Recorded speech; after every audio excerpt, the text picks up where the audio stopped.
Hello students, welcome to AGIAS। Festivals ख़त्म हो गए हैं और अब फेस्टिवल के बाद हम नई शुरुआत करने जा रहे हैं। So in today's video we will discuss about a question, why Himalaya don't have any volcano. It means why do not experience any kind of volcanic activity in the Himalayan region. So why this question have been asked? Because in the Himalayan region there is tectonic activity continuously going on. का मतलब है कि Himalayan reason में एक tectonic activity लगातार चल रही है, जिस टेक्टोनिक एक्टिविटी के तहत दो प्लेट्स के बीच में कॉन्टिन्यूअस टक्कर हो रहे हैं। And these two plates are Eurasian plate and Indo Australian plate, जिसका इंडियन प्लेट यानी इंडियन हिस्सा इज कोलाइडिंग विद और having collision with the Eurasian plate. Now these two plates are an example of major plates. First of all, you should know that the whole world is divided into numerous plates. Some plates are major plates. As the name suggests, the plate size will be very large, and those plates are considered as major plates, and some plates are minor plates. Now Indo-Australian plate is an example of major plates which is colliding with the Eurasian plate, and due to this phenomena the continuous formation of Himalaya is happening. Even today the height of Himalaya is increasing by 5 to 8 centimeter or 8 to 10 centimeter per year. So despite of having these large tectonic activity, Himalaya do not experience any kind of volcanic activity. Why? The question is why. So the reason is these two plates are major plates. So when these two plates are having collision with each other, जब ये दोनों बड़े plates का एक दूसरे के साथ में टक्कर हो रहा है, तो उस टक्कर के कारण जो प्लेट ज्यादा वेलोसिटी के साथ नॉर्थवर्ड मूवमेंट कर रहा है, अर्थात इंडो ऑस्ट्रेलियन प्लेट जो कि 5 to 10 सेंटीमीटर पर ईयर के रेट से नॉर्थवर्ड डायरेक्शन में मूवमेंट कर रहा है, इसकी वेलोसिटी ये अपनी जगह पे ऑलमोस्ट स्टैग्नेंट है, रुका हुआ है।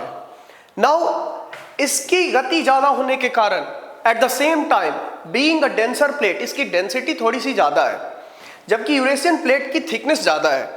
सो इस कारण से दो बड़े प्लेट्स के बीच में टक्कर होने के कारण और इसकी गति ज्यादा होने के कारण, इंडो ऑस्ट्रेलियन प्लेट की गति ज्यादा होने के कारण ये प्लेट स्लाइटली घुस गया है यूरेशियन प्लेट के नीचे, और इसके कारण से यहां पे हम देखते हैं कि नीचे की ओर धंसने के कारण यहां पे थोड़ी सी हमें गहराई सी दिखाई पड़ रही है।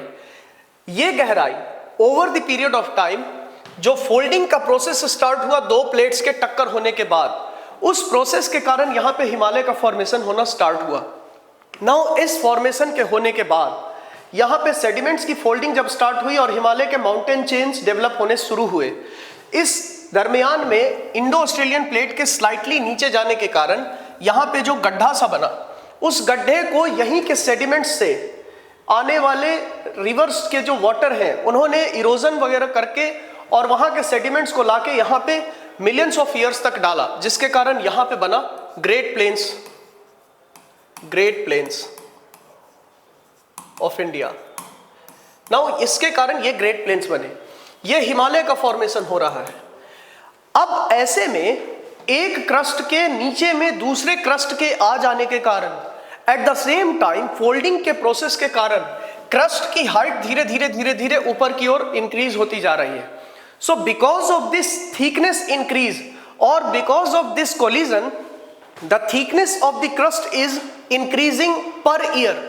Eight the same time one crust और दूसरा क्रस्ट, एक क्रस्ट और दूसरा क्रस्ट एक दूसरे के थोड़ा सा नीचे आ गया है। सो जहां पे कोलिजन का पॉइंट बन रहा है, जंक्शन पॉइंट है, वहां पे क्रस्ट की थिकनेस, जो एवरेज थिकनेस होती है कॉन्टिनेंटल क्रस्ट की, as we all know that this is example of continental crust and this is also example of continental crust.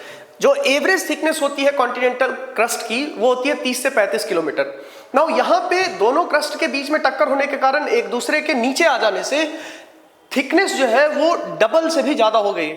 यानी 30 to 35 किलोमीटर इसका, 30 to 35 किलोमीटर इसका। नाउ इसके कारण थिकनेस जब ज़्यादा हो जाती है तो नीचे के मैग्मा में इतना पावर नहीं हो पाता है कि ये कॉन्टिनेंटल क्रस्ट के इतने थिकनेस को तोड़कर बाहर आ पाए, जिस कारण से यहाँ पे वोल्केनिक एक्टिविटी नहीं होती है।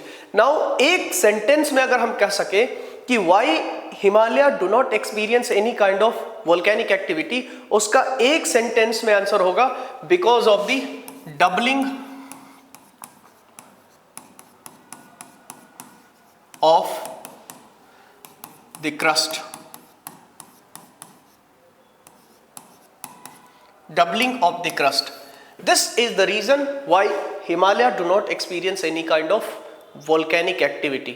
Now, कुछ और इंटरेस्टिंग फैक्ट्स इससे रिलेटेड ये है, क्योंकि इंडियन प्लेट अपने तरफ से टक्कर लगा रही है, यानी इसकी गति ज़्यादा है, तो जनरल लाइफ में भी हम देखते हैं कि अगर किसी ट्रक, खड़े ट्रक में अगर किसी कार की टक्कर होगी तो उसका बोनट ऊपर की ओर उठ जाएगा। सो सेम वे में इंडियन प्लेट का टक्कर जब यूरेशियन प्लेट के साथ हो रहा है, ये ट्रक है और ये कार है, तो ऐसे में इस प्लेट का जो बोनट है यानी आगे का हिस्सा है वो थोड़ा सा ज्यादा मुड़ के ऊपर की ओर उठ गया है, और इसीलिए हम ये कहते हैं कि हिमालय का जो इंडियन साइड है that is steeper in slope. Steep slope मतलब जो इंडियन साइड का स्लोप है हिमालय में वो स्टीप है, यानी खड़ा ढलान है, जबकि जिसमें टक्कर लग रहा है यानी कि टक्कर ट्रक में अगर लग रहा है कार की तरफ से तो ट्रक को डैमेज तो हो रहा है पर कंपैरेटिवली कम हो रहा है, जिस कारण से यहाँ पे तिब्बत साइड में या चाइना साइड में जो हम आज के डेट में कहते हैं, तिब्बत साइड का स्लोप जो है वो हम जनरली देखते हैं gentle slope. Gentle slope.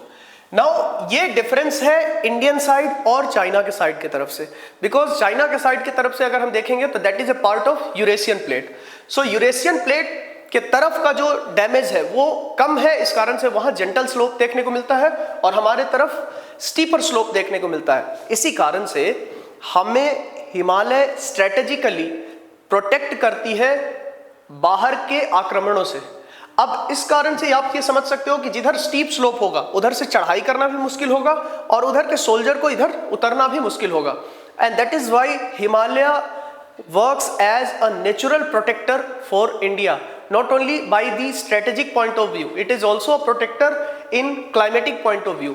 So एक आंसर इसका ये है कि because of doubling of the crust, एक क्रस्ट ये, दूसरा क्रस्ट ये थिकनेस बढ़ जाता है, जिसके कारण जहां एवरेज थिकनेस 30 से 35 किलोमीटर होती है, ये थिकनेस बढ़ के हो जाती है 70 से 75 किलोमीटर, और उतने बड़े थिकनेस को चाहकर भी मैग्मा में इतना प्रेशर नहीं है कि तोड़ के कॉन्टिनेंटल क्रस्ट के इतने मोटे भाग को बाहर की ओर आ सके।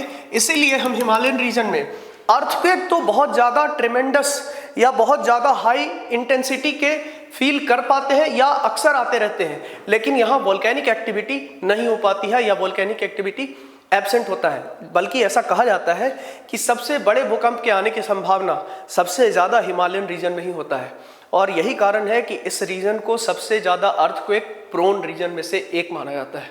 So this is all about this question that why Himalaya don't have any volcano. So the real answer is doubling of the crust. Now इससे related कई सारे facts हैं जिसको हम धीरे धीरे छोटे छोटे वीडियोस में डिस्कस करते रहेंगे. So this is all about this question. Thank you.